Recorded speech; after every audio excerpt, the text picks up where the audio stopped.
Imran Pratapgarhi 6 minute आपके पास। Mic. धन्यवाद सभापति महोदय।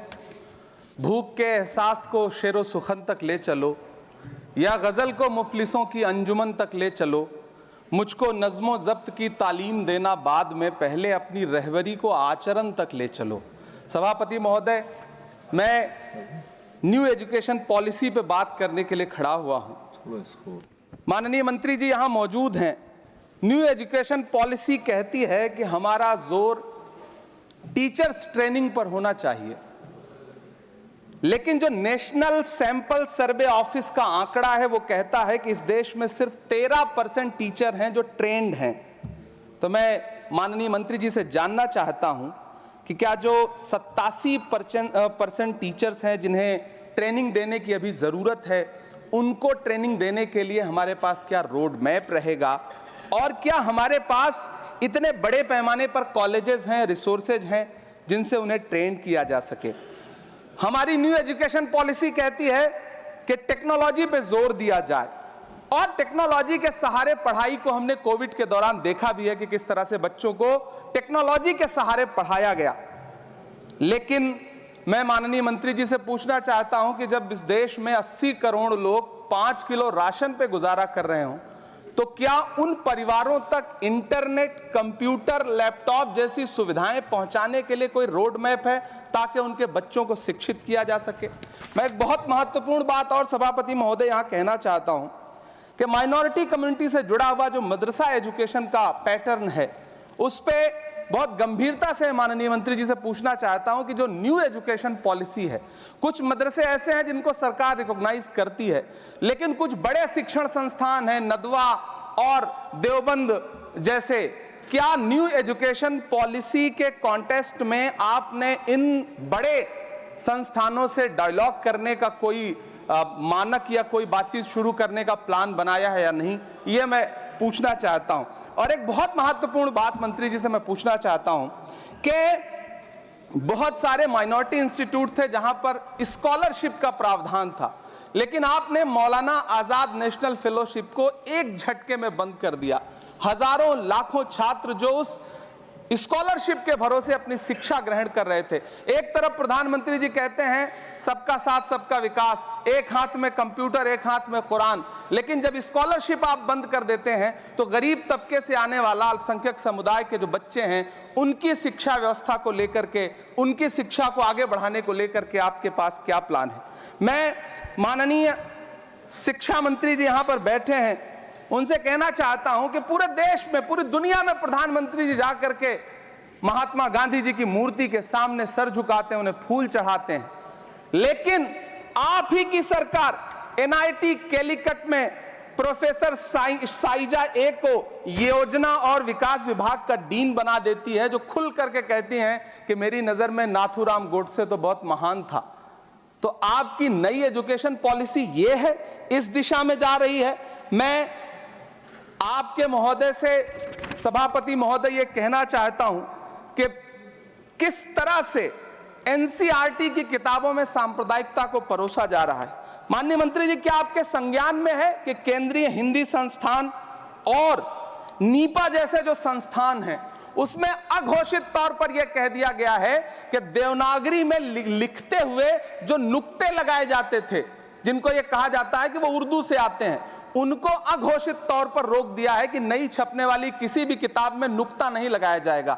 एनसीईआरटी की किताबें छापने वाले, लिखने वाले कई लोगों से मेरी व्यक्तिगत बात हुई, उनका यह कहना था कि हमें ऊपर से आदेश है, हालांकि ऐसा कोई लिखित आदेश नहीं है। तो मैं आपसे जानना चाहता हूं कि यह नुक्ता हटा करके आप देवनागरी भाषा को मजबूत कर रहे हैं या उसे कर्कश और कमजोर बना रहे हैं? यह मेरा माननीय मंत्री जी से अनुरोध है और यह मैं उनसे जानना चाहता हूं। सभापति महोदय, पीएम श्री विद्यालय को लेकर के बहुत बातें हुई। मैं एक चीज कहना चाहता हूं कि गाजीपुर एक जिला है उत्तर प्रदेश में, वहां वीर अब्दुल हमीद विद्यालय है धामूपुर गांव में। पिछले दिनों पीएम श्री कंपोजिट स्कूल का नाम लेकर के उस स्कूल का नाम बदल दिया गया, उसके सहारे भी सांप्रदायिकता परोसने की कोशिश की गई। जब सोशल मीडिया पे बहुत हंगामा खड़ा हुआ, हम सारे लोगों ने आवाज उठाई, तब फिर से बेसिक शिक्षा अधिकारी ने नाम बदल करके पुनः उसका नाम बीर अब्दुल हमीद, जो परम चक्र विजेता हैं, उनके नाम पे करने का काम किया।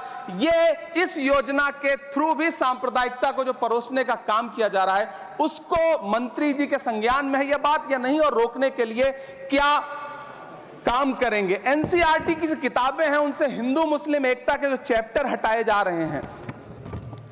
महोदय, एनसीईआरटी की किताबें बच्चों का ज़हन तैयार करती हैं। आप बेसिक तौर पे एक नया इतिहास पढ़ाने के चक्कर में बच्चों को, छोटे बच्चों को जो गुमराह करके उनको एक झूठा इतिहास पढ़ाने का प्रयास कर रहे हैं, आगे चल के दुनिया में वो बच्चे कहां सस्टेन करेंगे।